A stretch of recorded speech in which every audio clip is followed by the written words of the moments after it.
Clovelly on Devon's north coast, a picture postcard village with its own very leisurely pace. Until, of course, this happens.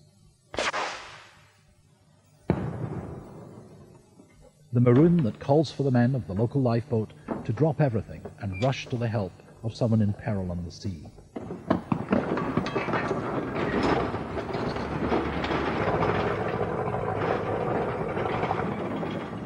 And they put to sea in a lifeboat they've had to fight for, and argue for, and raise money for these past 12 years. In 1988, after 118 years as a lifeboat station, the Clovelly boat City of Bristol was withdrawn. The RNLI ruled it impossible to operate a replacement inshore boat launched across the beach of boulders and pebbles. The men at the top decided Clovelly Lifeboat Station was to be closed. The people of Clovelly thought differently. Very disappointed, very upset. And everybody felt that there should be a lifeboat here in the village. The community was angry that the RNI had made the wrong decision. But we needed to have something here. And it was a joint decision with everybody here to put a boat back here. That's why we did it. We raised the money in a very short space of time and put a boat back here on station. They raised £60,000 and launched their own private, independent lifeboat. Sheer determination by the people of Clovelly had proved the RNLI wrong. The century-old tradition of volunteering to help others would continue. Clovelly had made its point. Everybody was proud of the achievement of getting a boat back here. It was a very successful boat. We was all very proud to be on board.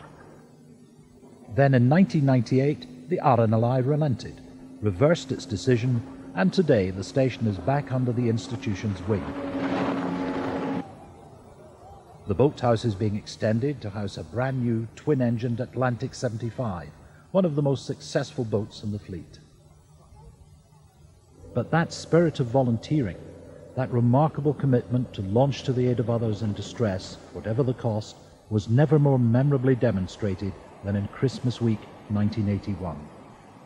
In the pitch dark of the night of December 19, round the southwest tip of Cornwall, the storm had gathered itself into a hurricane.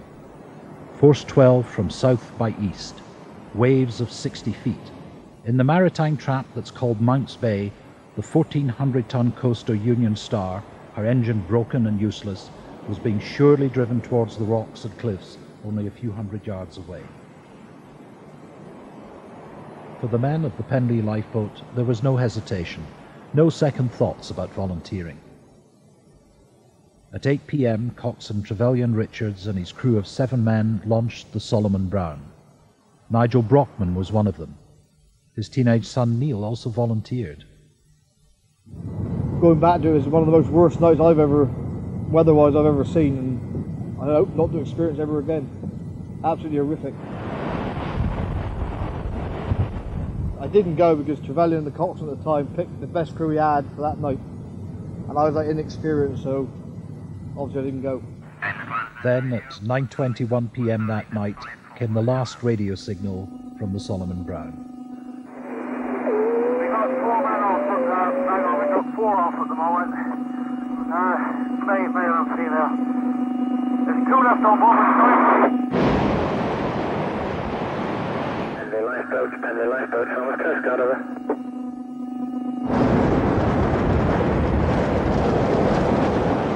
I heard about 10:30 that they'd lost contact with the boat. But then with a night like that, I mean, anything could have happened. They could have lost the radio, aerials, and you don't give up out. It means a lifeboat. Lifeboats don't not come back. They always come back. But the Solomon Brown did not come back. Survivors from the lifeboat and coaster, there were none.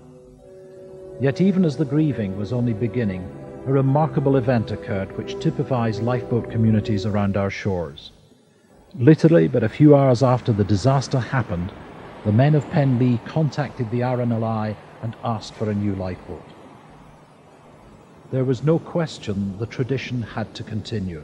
There had to be a new Penlee. And there was no lack of volunteers then, and there is no lack of them today. And I just saw it one day from the top of the garden, and I just got this surge of, I wanted to be part of it, you know. Today, the 52-foot Mabel Alice carries on that Penlee tradition. And in very different ways, the people of Clovelly and Penlee have demonstrated that dedication to the spirit of volunteering and a determination to keep the lifeboat at the very heart of their community.